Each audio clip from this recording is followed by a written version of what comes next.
Buying, selling or renting real estate in the Whitsundays? You need the team that will provide you with help, experience and results. Ray White Whitsunday sales team has over 100 years experience in local real estate, which is why Ray White Whitsunday sells more real estate than anyone else.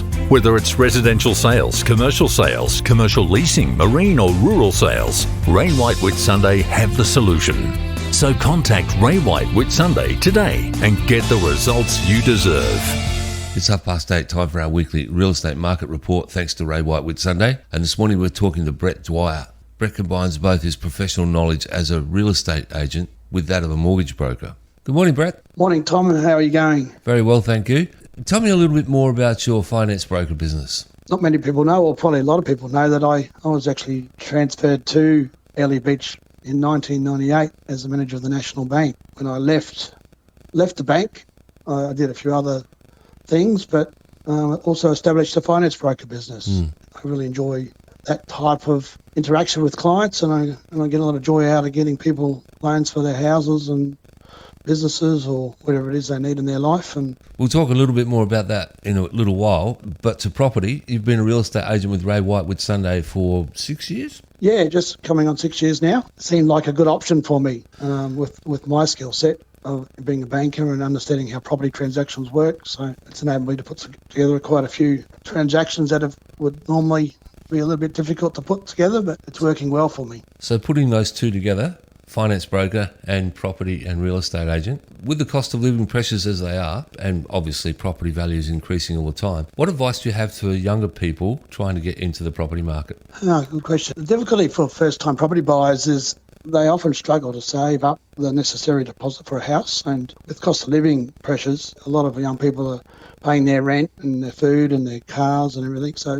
it's quite difficult for them to save a deposit. But for most first-time buyers, they should think about buying land just to get into the market. It's like a logical step, lower cost, and they don't need as much of a deposit to get in. And if a first home buyer or first buyer of property, for want of a better expression, if they buy land, do they still qualify for any kind of grant from the government? Not in the land itself, but if they buy the land with a view that they're going to build a home on it, then they're eligible for all of the government stimulus, like grants and guarantee schemes when they build their house. So buying the land now enables them to get into the market, but also, start building their equity. So what are the positives of buying land rather than saving for that first home deposit? Okay, well, for starters, the deposit for the land is smaller, because the price is smaller. And not a lot of people understand that when you're paying off your land loan, you're actually creating more equity and a larger deposit for your home build. Loan repayments, they're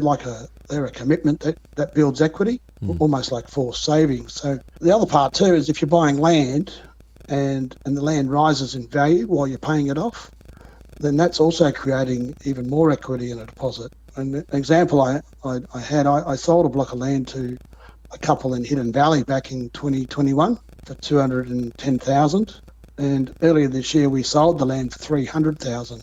Their circumstances had changed and they had to relocate down to the Sunshine Coast. But the good news for them is they were able to take more than $100,000 to the sunny coast and put down a deposit on their home down there. So what land's for sale right now in the area? Yeah, well, presently there's quite a lot of land in the marketplace. I've got 5 lots in Jubilee Pocket, and I've got a block in Cannavale and 2 in Hidden Valley, and my other Ray White colleagues have also got some great blocks available, acreage lots coming onto the market, currently being subdivided, so there's still plenty of opportunity. So what should someone, particularly a young person who's thinking about buying land, do now? Obviously, if they haven't thought about it before, the first thing they're going to want to know is how much they can borrow, and what they're eligible for. So if they were to give me a call as a finance broker, I could give them the milestones to help them get ready to achieve what they need to do.